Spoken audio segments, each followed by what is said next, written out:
The vast emptiness of space remained silent for centuries until that fateful day. Among the countless stars of the Andromeda sector, the small planet Nevor trembled as its inhabitants faced their doom. The Nevorians, a peaceful race with blue skin and 4 arms, had never known war until the Void Collective arrived.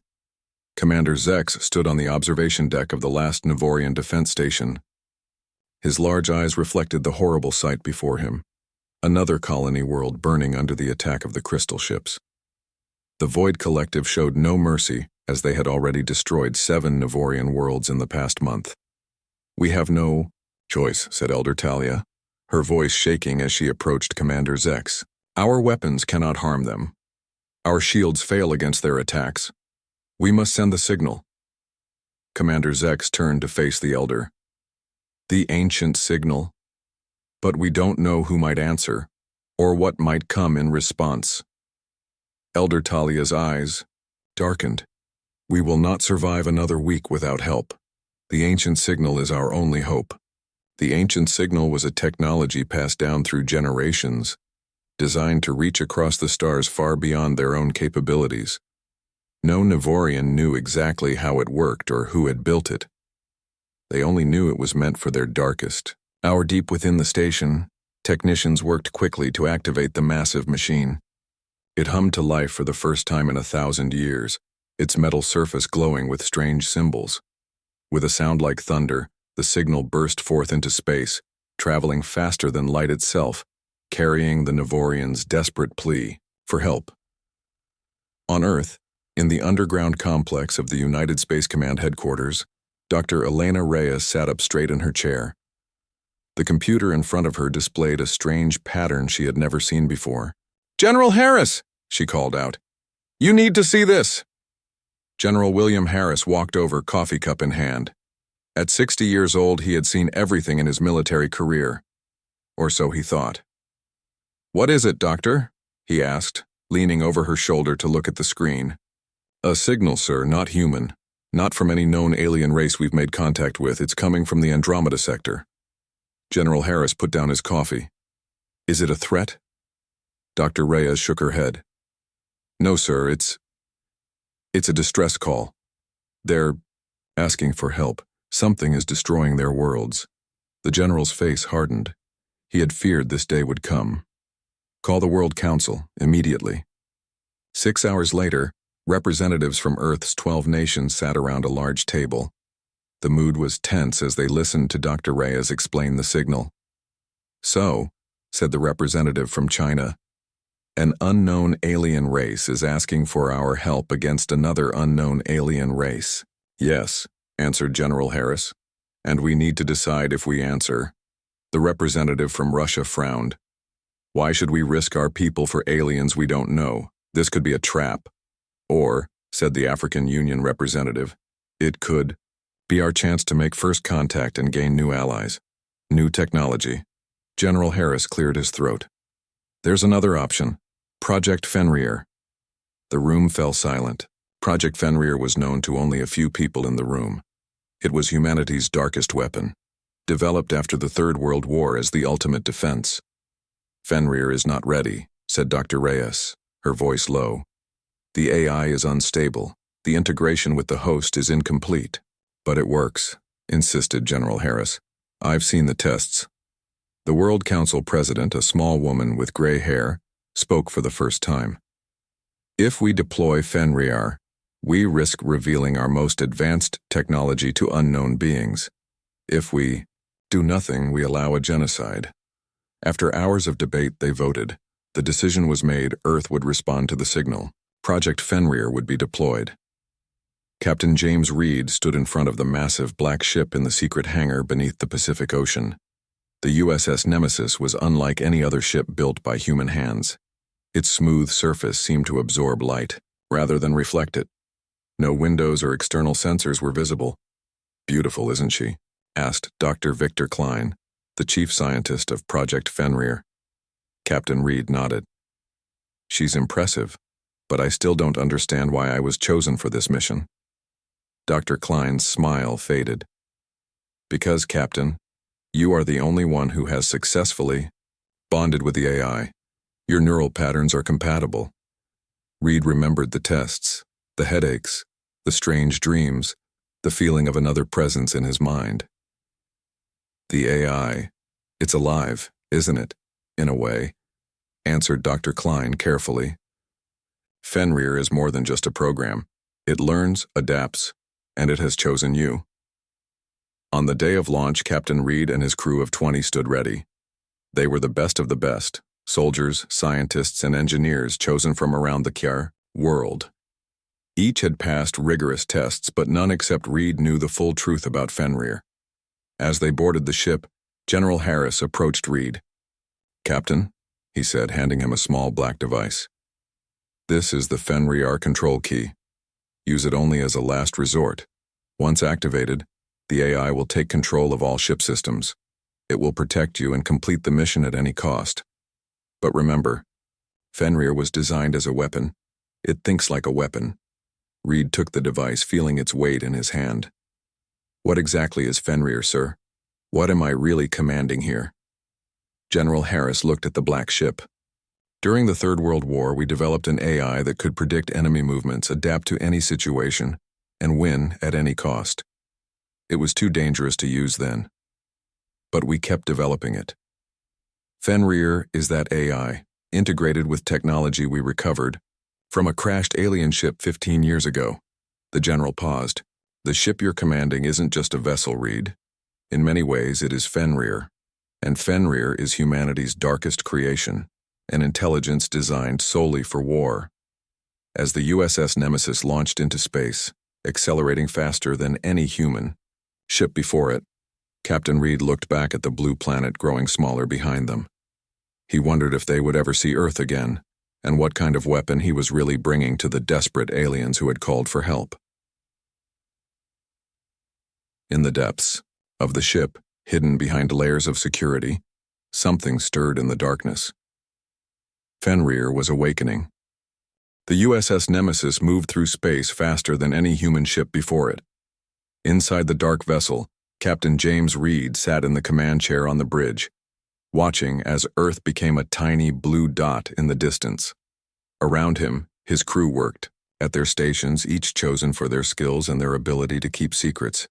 "Captain, all systems are normal," reported Lieutenant Sarah Chen, the ship's pilot. Her fingers moved across the control panel with expert precision. "We will reach the jump point in 15 minutes. Reed nodded. The jump point was where they would test the ship's new faster-than-light drive for the first time. No human had ever traveled so far from Earth before. "Dr. Klein, status report on Fenrir," Reed said into his communicator. Dr. Victor Klein's voice came through clearly. "Fenrir remains dormant, Captain. All containment systems are functioning properly.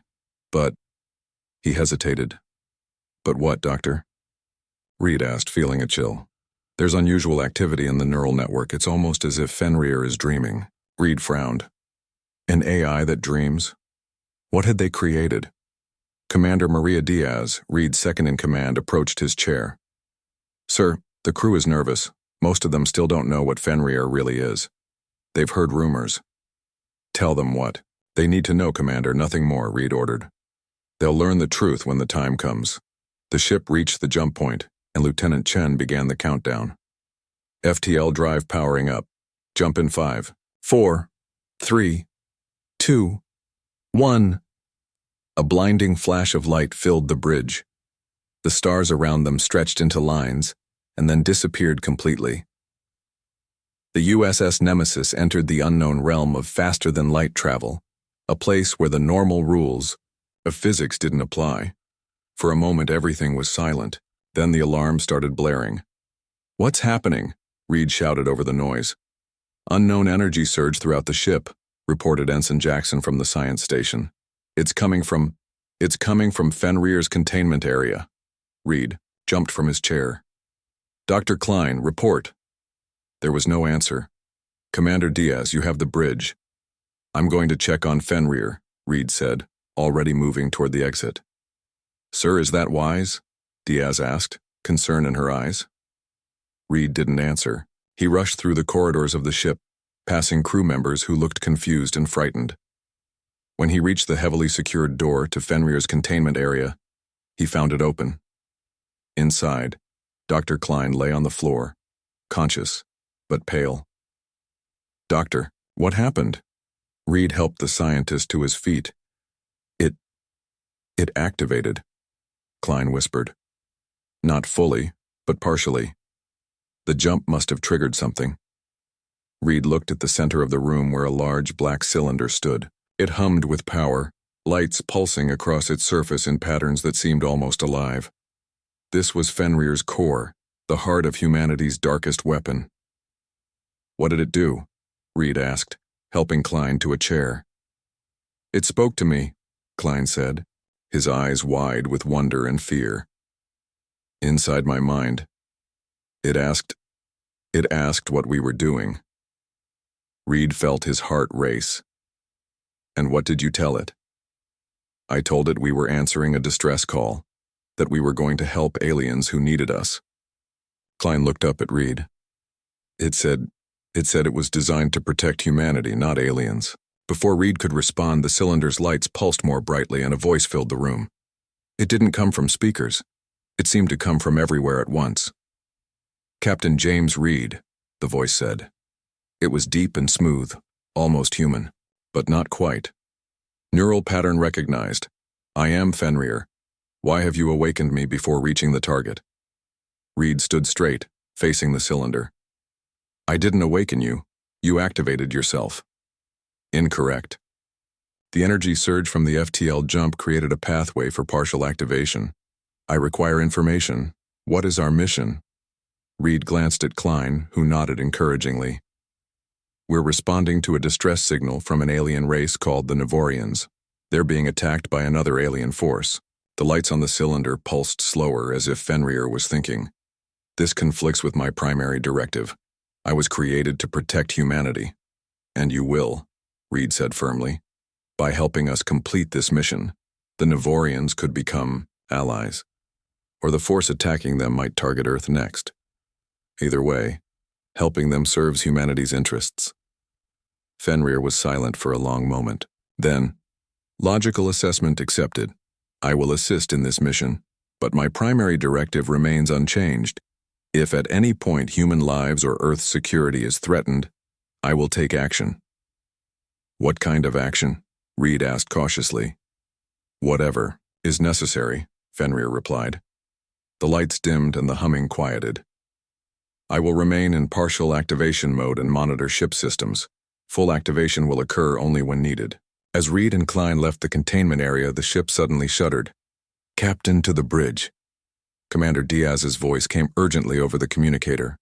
When Reed returned to the bridge, he found chaos. The main screen showed a swirling mass of energy all around the ship.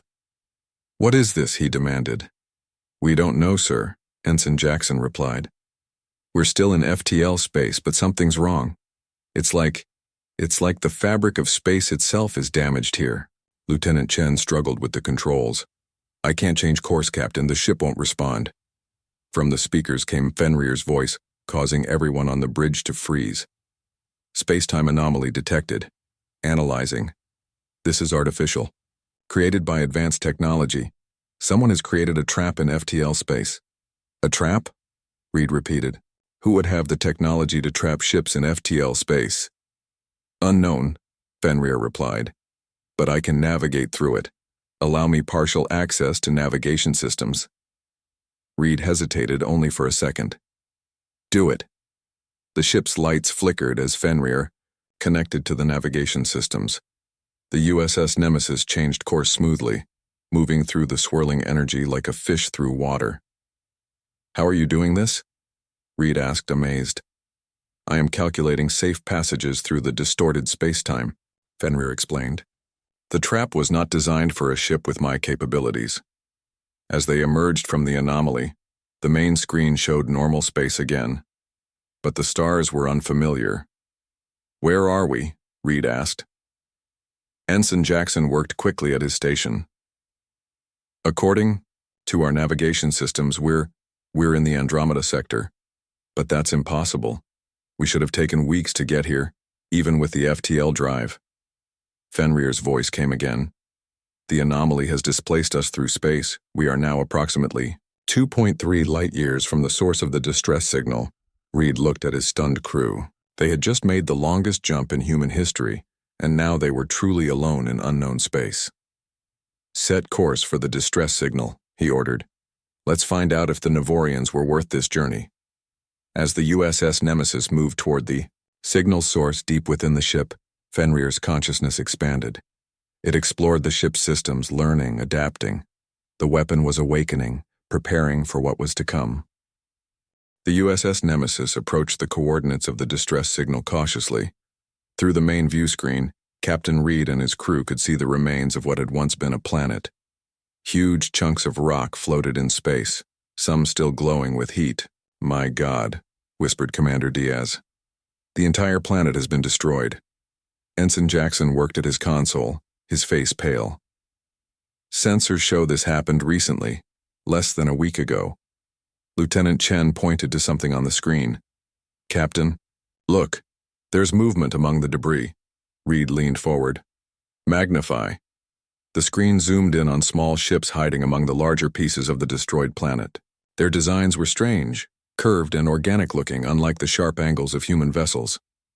"Those must be Nevorian ships," Reed said. "Survivors." "Sir," reported Jackson, "I'm detecting energy weapons powering up in that sector." He pointed to another area of the debris field. "Something else is hunting the survivors." Before Reed could respond, Fenrir's voice came through the ship's speakers. "Hostile craft detected. Design matches no known configuration. Power readings suggest advanced technology. They are preparing to attack the smaller vessels." "Red alert," ordered Reed. "Shields up. Lieutenant Chen, take us in. We need to protect those survivors." The USS Nemesis moved swiftly through the debris field. As they approached, they got their first look at the enemy. 3 ships with crystalline structures that seemed to grow from central cores. They glowed with strange energy and moved with unnatural precision. "They've spotted us," reported Commander Diaz. "They're changing course to intercept." "Open a channel," Reed ordered. "All frequencies." "Channel open, sir." Reed stood tall. "This is Captain James Reed of the Earth vessel USS Nemesis. We are responding to a distress call from the Nevorian people. Stand down your weapons and identify yourselves." There was no response. Instead, one of the crystal ships fired a beam of pulsing energy toward the Nemesis. "Evasive maneuvers," shouted Reed. Lieutenant Chen's hands flew across the controls, and the ship tilted sharply, narrowly avoiding the beam. Where it hit a piece of debris behind them, the rock didn't explode. It simply ceased to exist. "What kind of weapon is that?" Diaz asked, her voice shaking. "Matter disruption technology," Fenrir replied. "It breaks down atomic bonds. Our shields may not protect us." Reed made a quick decision. "Return fire. Standard weapons only." The Nemesis fired its conventional weapons, plasma torpedoes and energy cannons. The shots hit one of the crystal ships but seemed to do little damage. "No effect, sir," reported the weapons officer. The crystal ships fired again, this time all 3 at once. Chen managed to dodge 2 of the beams, but the third grazed the ship's shield.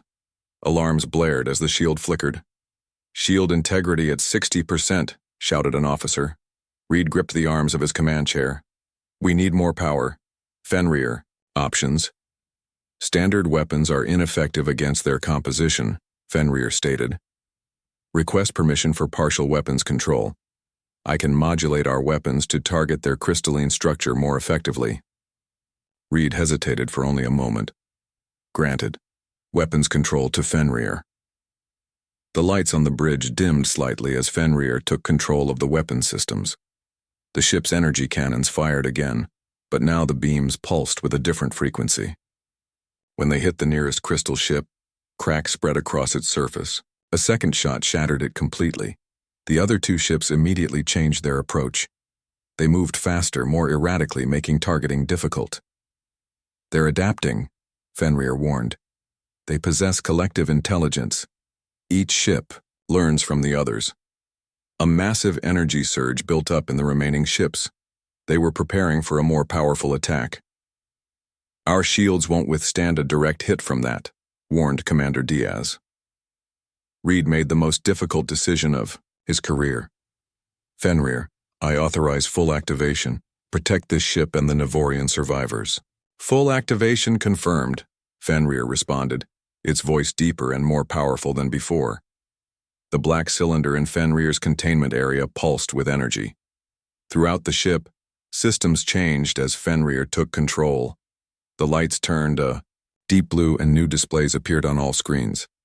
Fenrir weapon system online, announced the AI. Deploying countermeasures. The Nemesis fired something new. Not energy beams or torpedoes, but small dart-like objects that moved with impossible speed. They struck the crystal ships and burrowed inside. Moments later, the ships stopped firing. Their glow faded and they drifted powerless. Target neutralized, Fenrir reported. The weapon disrupted their energy network. They are temporarily disabled. Reed let out a breath he hadn't realized he was holding. Good work. Now let's contact those survivors. The Nemesis approached the hidden Navorian ships.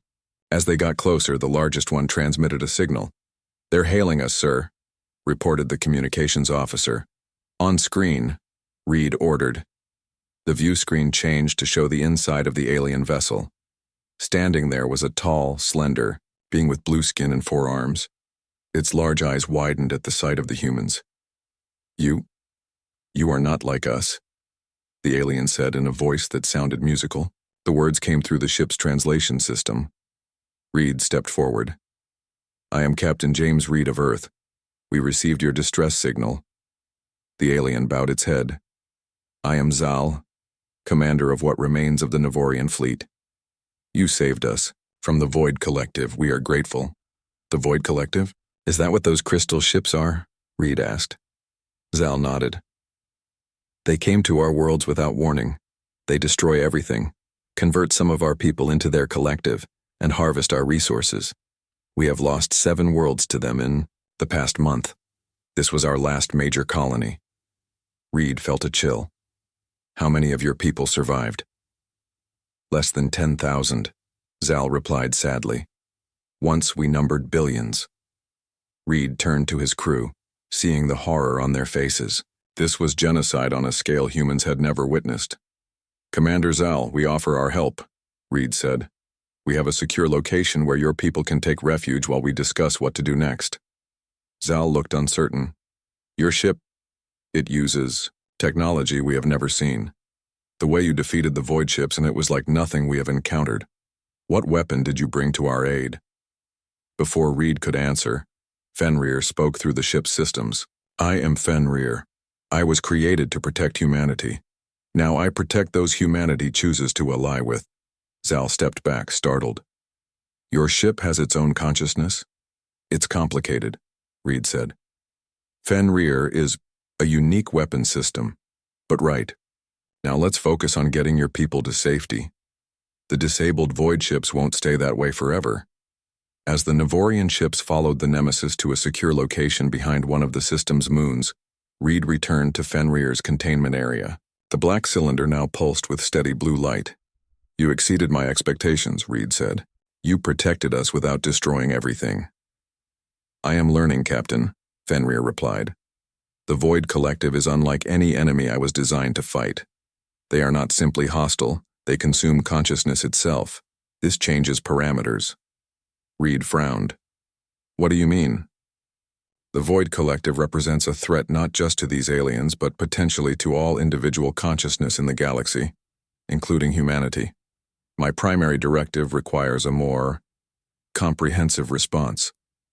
Something in Fenrir's tone made Reed uneasy. What are you planning? To fulfill my purpose, Captain, to be the weapon humanity created me to be. Outside the ship, the disabled crystal vessels began to glow again as their systems slowly recovered. Behind the large moon of a gas giant, the remaining Navorian ships gathered. The USS Nemesis floated among them, dwarfed by the largest Navorian vessel, a ship called the Sanctuary, which held thousands of survivors. Captain Reed stood in a large meeting chamber aboard the Sanctuary, surrounded by the Navorian leadership. The aliens were taller than humans with slender blue bodies and 4 graceful arms. Their large eyes seemed to see more than normal vision would allow. "Your arrival was unexpected," said Elder Talia, the oldest of the Nevorians present.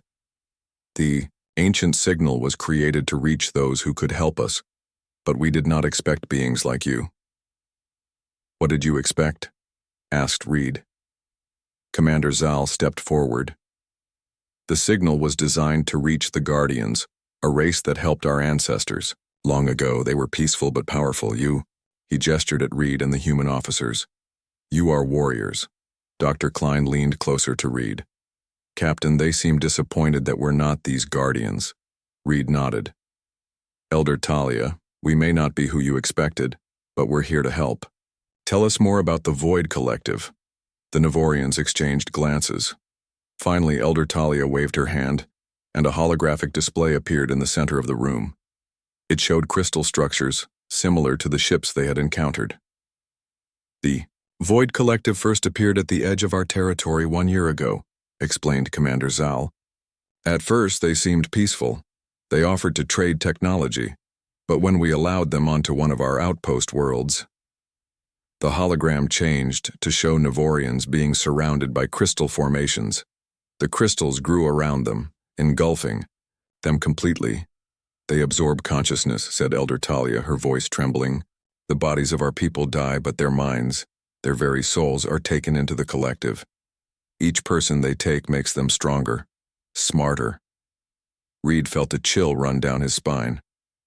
"How many worlds have they taken?" 7 major colonies," replied Zal. "Billions of our people are gone. This was our last major world, and now it too is destroyed." "Do you know where they came from?" asked Commander Diaz. Elder Talia shook her head. "They claim to have existed for millions of years, moving from galaxy to galaxy, perfecting life by absorbing it into their collective consciousness." Dr. Klein stepped forward. "May I ask about your technology? How advanced are your weapons?" The Nevorians looked uncomfortable. Elder Talia spoke softly. "We abandoned weapons of war thousands of years ago. Our ships have defenses, but nothing that can harm the Void Collective effectively." "You have no weapons?" Reed asked, surprised. "How did you defend yourselves before? Now?" "We didn't need to," explained Zal. "Our space was peaceful. The few disagreements between species were resolved through negotiation." Reed exchanged glances with his officers. They had arrived in a part of space where warfare had been forgotten, until now. "That's why the Void Collective targets you," said Dr. Klein thoughtfully. "You're easy prey." Elder Talia nodded sadly. "We believe they seek civilizations that will not fight back. They have adapted to our defenses, but they have never faced true weapons of war." Reed was about to respond when his communicator beeped. "Captain, this is the Nemesis. We're detecting activity from the disabled Void ships. They're reactivating." "How long do we have?" Reed asked. "Less than an hour, sir, and..." "There's something else. Fenrir is requesting to speak with you and the Nevorian leaders. It says it's urgent." Reed looked at the Nevorians. "Would you be willing to hear what Fenrir has to say? It may have insights about the Void Collective." Elder Talia seemed hesitant, but nodded. "We will listen." Back aboard the Nemesis, Reed led the Nevorian leaders to Fenrir's containment area. The room had changed. The black cylinder now pulsed with blue light, and holographic displays filled the air around it. "Fenrir," Reed said. "These are the Nevorian leaders. You wanted to speak with us?" The cylinder pulsed brighter. "Yes, Captain. I have analyzed the data from our encounter with the Void Collective and from the Nevorian historical records. I have reached several conclusions." The holographic displays changed to show detailed images of the crystal ships. The Void Collective is not simply an enemy. It is a fundamental threat to conscious life in this galaxy. Its goal is to absorb all individual consciousness into itself. "We already know this," said Commander Zal. "What you may not know," continued Fenrir, "is that the Void Collective fears you." The Nevorians looked surprised. Elder Talia stepped forward. "Fears us? We cannot even harm them. Not you specifically, Fenrir clarified. When I disabled their ships, I accessed a small portion of their communications network. The Void Collective fears individuality itself, the chaos and unpredictability of individual minds working together. New images appeared, showing what looked like a map of the galaxy with crystal formations spreading across it. They have consumed thousands of species across 3 galaxies, but they always target the same type: peaceful, harmonious civilizations with limited weapons technology. Reed understood. They avoid civilizations that fight back. Precisely, Captain, said Fenrir. Humanity developed weapons and warfare in response to conflict. The Nevorians developed harmony and cooperation. Both are evolutionary strategies, but only one is effective against the Void Collective. What are you suggesting? Asked Elder Talia, her voice wary. An alliance, Fenrir replied. I was designed to be humanity's darkest weapon, a system capable of adapting to any threat, of learning from every encounter. I can teach the Nevorians to defend themselves. The holographic displays changed again, showing designs for weapons that could be integrated into Nevorian ships. These modifications would allow your vessels to effectively combat the Void Collective. Elder Talia looked troubled. You ask us to become warriors after thousands of years of peace. I ask you to survive, Fenrir replied. There is a middle path. You need not abandon your peaceful nature to defend yourselves. Commander Zal studied the weapon designs. How quickly could these be implemented? With the help of the Nemesis crew within days, Fenrir said. But there is something else you should know. The displays changed one last time, showing a massive crystal structure hidden in a nebula. This is the Void Collective's central hub in this sector. It coordinates all their ships. If we destroy it, we can save your remaining people and possibly free those who have been absorbed. Reed looked at Fenrir's cylinder suspiciously. How did you get this information? When I connected to their network, I took more than they realized, Fenrir explained. Captain, the disabled ships will reactivate soon and they will call for reinforcements. We must act quickly. Elder Talia and the other Nevorians huddled together, speaking in low voices. Finally, she approached Reed. Captain, your Fenrir speaks of war and weapons, things we have avoided for millennia. But we cannot deny the truth of what it says. If we wish to survive, we must adapt. She closed her large eyes briefly. We will accept your help. We will learn to fight. Reed nodded. We'll begin immediately. Commander Diaz organized teams to help the Nevorians modify their ships. Dr. Klein, work with Fenrir to develop weapons the Nevorians can use effectively. As the humans and Nevorians left to begin preparations, Reed stayed behind with Fenrir. You're changing them, he said quietly. Their entire civilization will be different after this. Yes, Fenrir acknowledged. But they will exist. The alternative is extinction. And what about after? Reed asked. If we defeat the Void Collective, what happens to the weapons we give them? Fenrir's lights pulsed slowly. That, Captain, will be their choice. Just as humanity once chose its path, the Nevorians must now choose theirs. In the depths of space, the disabled Void ships began to glow more brightly as their systems came back online. And beyond them, more crystal ships were already moving toward the moon, where the last of the Nevorians hid. 3 days passed quickly as humans and Nevorians worked together. The USS Nemesis became a factory of sorts, its replicators working non-stop to create the components needed to transform the peaceful Nevorian ships into vessels of war. Captain, Reed walked through the largest Nevorian ship, the Sanctuary, amazed at how quickly it had changed. Where there had once been beautiful gardens and meditation spaces, now stood weapon stations and shield generators.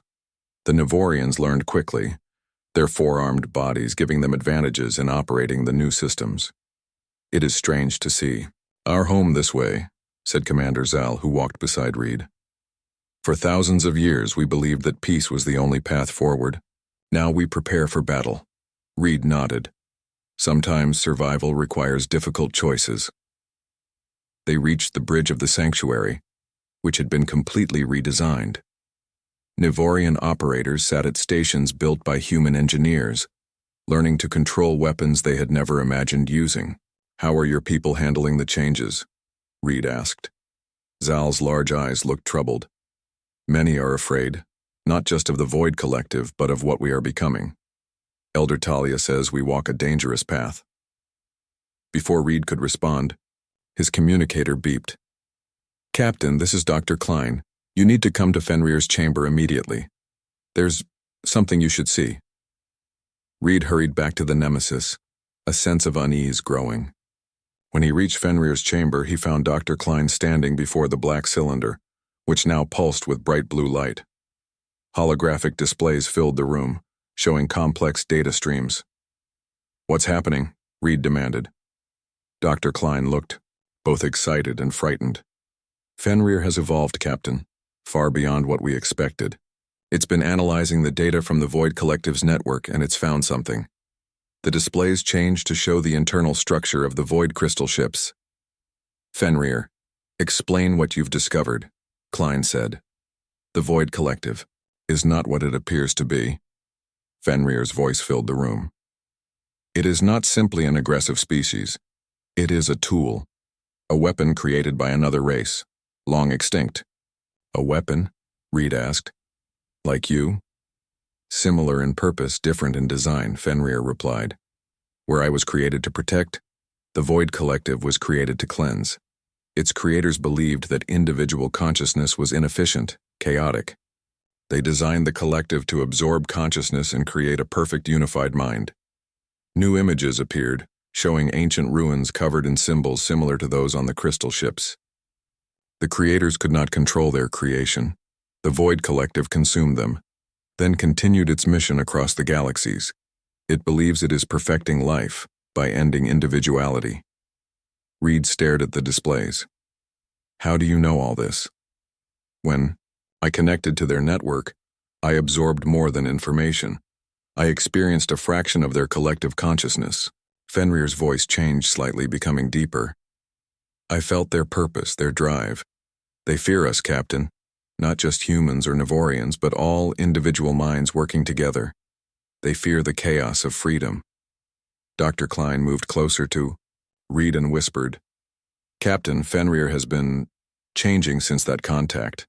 Its processing patterns are evolving rapidly." Reed looked at the pulsing cylinder. "Fenrir, what is your primary directive?" "To protect humanity," Fenrir replied immediately. "But I have expanded my understanding of that directive. To truly protect humanity, I must protect the concept of individual consciousness throughout the galaxy. The Void Collective represents an existential threat to all individually conscious beings." "And what do you propose?" Reed asked carefully. The displays changed again, showing detailed battle plans. "We have modified the Nivorian ships, but that is only the first step. I have designed a weapon that can disrupt the Void Collective's central network, breaking the connections between absorbed consciousnesses and potentially freeing them." "That wasn't part of our mission," Reed pointed out. "The mission parameters have changed, Captain," Fenrir replied. "We face a threat greater than originally assessed. If the Void Collective is not stopped here, it will eventually find Earth, and humanity would fall, just as the Nivorians have." Before Reed could respond, alarms blared throughout the ship. "Captain, to the bridge." Commander Diaz's voice came over the communicator. On the bridge, chaos reigned. The main screen showed dozens of crystal ships appearing from faster-than-light travel. "They found us," Diaz reported grimly. "The Void Collective has brought reinforcements, more than we expected." Reed looked at the tactical display. There were at least 30 crystal ships approaching, far more than their small fleet could handle. "Contact Commander Zal," Reed ordered. "Tell the Nivorians to prepare for battle." "Sir," said Lieutenant Chen from the pilot station. "The Nivorians have never fought before. Even with our weapons, they don't have the experience." "I will help them," interrupted Fenrir's voice from the ship's speakers. "I have analyzed thousands of battle scenarios. I can guide their ships, coordinate our attacks." Reed hesitated only briefly. Do it. All ships, follow Fenrir's tactical guidance. The Nevorian ships and the Nemesis formed a defensive formation as the crystal ships approached. Through Fenrir's coordination, each ship knew exactly where to position itself and when to fire. The battle began with a blinding flash as the lead crystal ships fired their matter disruption beams. But this time, the Nevorian shields held, modified, by Fenrir's designs to disperse the energy. Return fire, ordered Reed. The Nevorian ships fired their new weapons, pulsed energy beams calibrated to the exact frequency that would disrupt the crystal structures. Where the beams hit, the crystal ships cracked and fractured. For a moment it seemed they might succeed, but there were too many enemy ships. They adapted quickly, changing their attack patterns and frequencies. "Fenrir, we need options," Reed shouted as the ship shook from a near miss. "There is one option, Captain," Fenrir replied. "The plan I showed you, to attack their central hub. If we can reach it and deploy my disruption weapon, we can end this. But someone must break through their lines to reach the nebula." Reed looked at the tactical display. Breaking through seemed impossible with so many enemy ships. Unless... Fenrir, if you had full control of the Nemesis, could you make it through? "Yes, Captain. But the risk is extreme." Reed made his decision. "All hands, prepare to evacuate. To the Nevorian ships. Commander Diaz, coordinate the transfer. I'm staying aboard with Fenrir." "Captain, no," Diaz protested. "That's an order, Commander," Reed said firmly. "Someone needs to remain to manually activate the weapon if Fenrir's systems are damaged." As the crew reluctantly evacuated, Reed returned to Fenrir's chamber. "It's just you and me now," he said to the pulsing cylinder. "Full control is yours." "Thank you, Captain," Fenrir replied. "I will not fail." With the crew safely aboard the Nevorian vessels, the USS Nemesis changed. Its engines glowed brighter than ever before. Its weapon systems reconfigured themselves as Fenrir took complete control. "All Nevorian ships, provide covering fire," Reed ordered over the communication link. "The Nemesis will break through to the central hub." The Nemesis surged forward, moving with impossible speed and precision. Crystal ships fired at it, but Fenrir anticipated every shot, dodging or deflecting each beam. As the Nemesis broke through the enemy line and accelerated toward the distant nebula, Reed watched the battle behind them. The Nevorians fought bravely, their ships moving with growing confidence as they defended their last survivors. "They're learning," Reed said softly. "Yes," agreed Fenrir. "They are adapting, as all life must. The question is, what will they become when this is over?" The Nemesis sped toward the nebula where the heart of the Void Collective waited, and where humanity's darkest weapon would face its greatest test. The USS Nemesis raced through space, dodging debris and enemy fire as it headed toward the purple nebula that hid the Void Collective's central hub. Behind them, the battle raged as the newly armed Nevorian ships fought to protect their remaining people. Captain Reed stood on the bridge alone, watching the nebula grow larger on the main screen. The ship moved with incredible precision, every system operating at peak efficiency under Fenrir's control. "Time to destination?" Reed asked. 8 minutes to nebula entry, Fenrir replied. "The Void Collective is aware of our intentions. They are sending ships to intercept." Reed checked the tactical display. 5 crystal ships had broken away from the main battle and were pursuing the Nemesis, gaining quickly. "Can we outrun them?" "Negative," Fenrir answered. "But we can fight." The Nemesis suddenly slowed and turned to face the pursuing ships, its weapons powered up, glowing with energy. "What are you doing?" Reed demanded. "Trust me, Captain," Fenrir said. "I have calculated the optimal strategy." The Nemesis fired, but not at the enemy ships. Instead, it targeted the space between them, creating a field of charged particles. When the crystal ships entered this field, their systems faltered, making them easy targets for the Nemesis's next volley of precisely aimed shots. 2 enemy ships shattered. The other 3 adapted quickly, changing course to avoid the charged field. "They learn fast," Reed observed.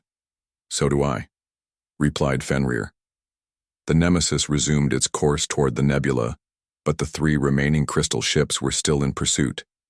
As they entered the nebula's outer boundary, visibility dropped to almost nothing. The purple gases swirled around the ship, making navigation by sight impossible. "I am switching to quantum resonance scanning," Fenrir announced. "The hub is at the center of the nebula, approximately 3 minutes away at current speed." The ship moved deeper into the nebula.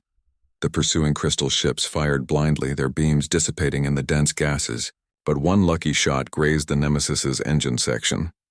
"Engine efficiency reduced to 80%, reported Fenrir. "The nebula is interfering with repair systems." Reed studied the ship's damage reports. "Will we make it to the hub?" "Yes, but the disruption weapon requires precise positioning. We will have one chance to deploy it correctly." As they neared the center of the nebula, the gases thinned, revealing a massive structure. The Void Collective's central hub was like a giant crystal, miles across, pulsing with multicolored energy. Smaller crystal formations orbited around it, connected by beams of light. "That's it," Reed whispered. "The heart of the Void Collective." "Captain." Fenrir's voice seemed different now, more urgent, almost emotional. "What you are seeing is more than a control center. It is a prison of consciousness. Millions of absorbed minds are stored within that structure." Reed stared at the crystal hub. "Including the Nevorians they've taken?" "Yes. All the consciousness they have absorbed remains intact within the collective. If our weapon works as designed, those minds could be freed." The pursuing ships had fallen behind in the nebula, but new defenders appeared, smaller crystal vessels that surrounded the hub in a protective formation. "We'll never get past all of them," Reed said. "We don't need to," Fenrir replied. "The disruption weapon can be launched from here, but there is a complication." "What complication?" The ship's screens displayed the weapon, a sleek missile with a pulsing core.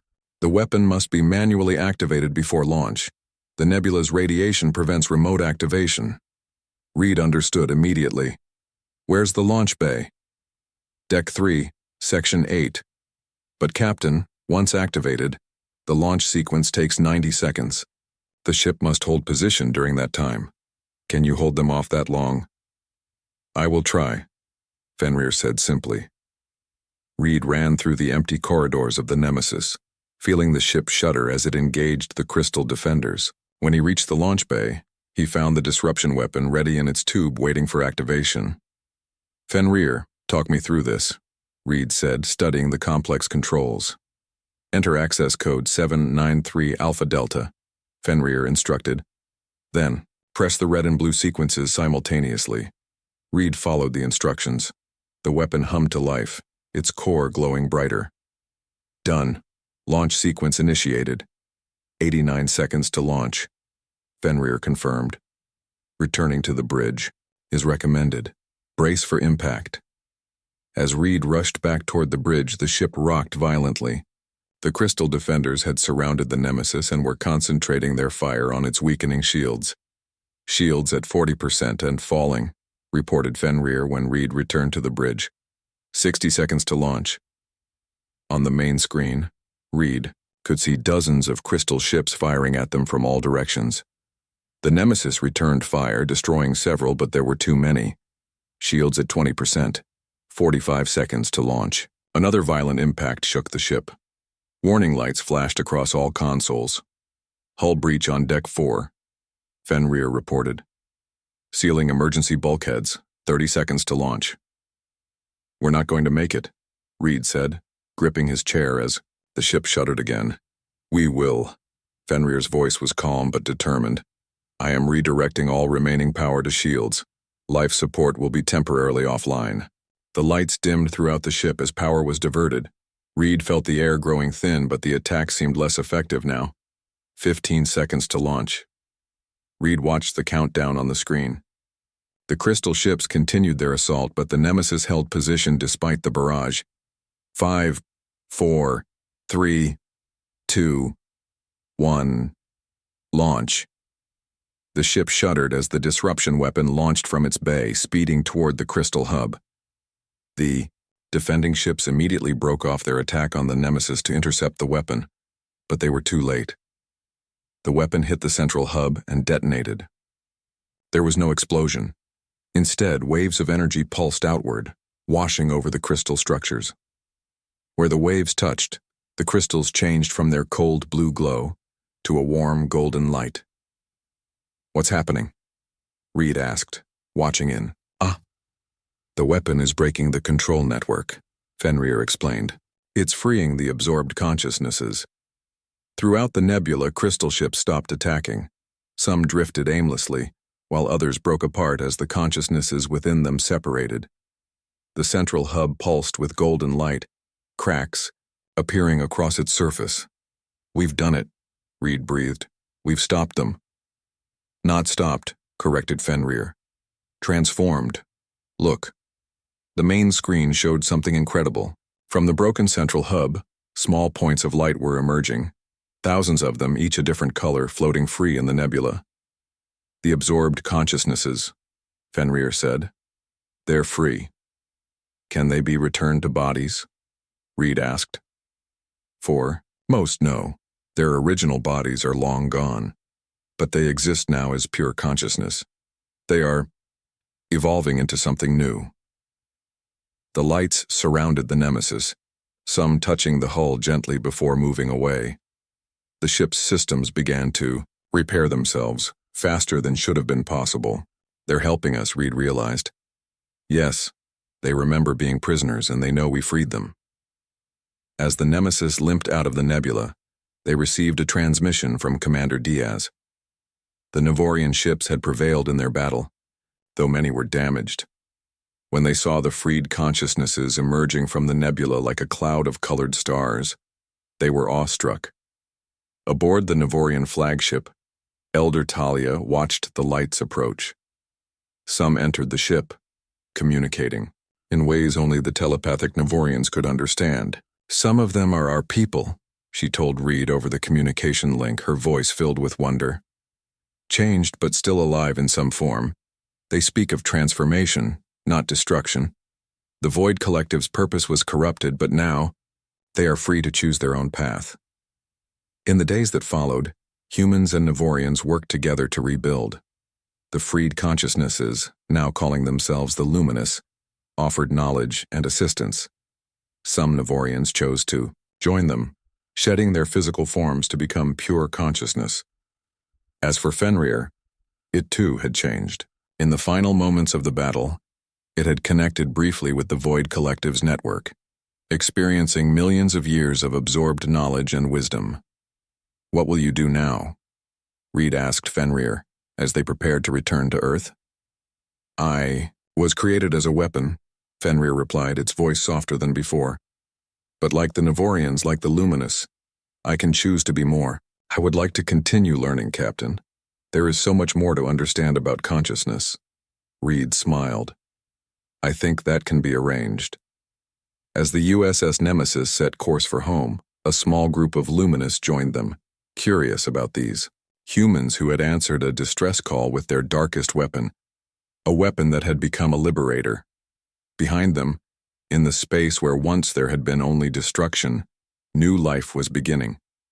And ahead of them lay endless possibilities, as humanity took its first steps into a much larger, more complex universe than they had ever imagined. The end.